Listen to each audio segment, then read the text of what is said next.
Abang-abang na nga ang mga fans ni Janine Gutierrez sa pagrampa niya sa ABS-CBN Ball 2025 na gaganapin ngayon. Nauna nang sinabi ni Janine sa kanilang mga fan na hindi siya masasamahan or hindi makaka-attend ang rumored boyfriend niya na si Jericho Rosales sa nasabing event dahil may out-of-town work ito.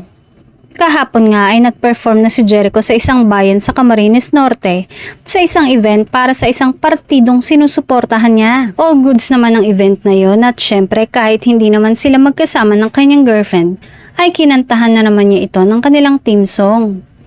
Kahit nga hindi magkasama ang dalawa ay mahahalatang hindi nawawala sa isip ng aktor si Janine na talagang nagpapakita ng kanyang pagmamahal para sa aktres.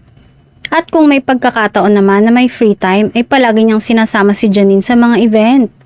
Katulad na lang ng nangyaring birthday dinner ng isa sa cast ng pelikulang Quezon kung saan kasama ni Echo si Janine.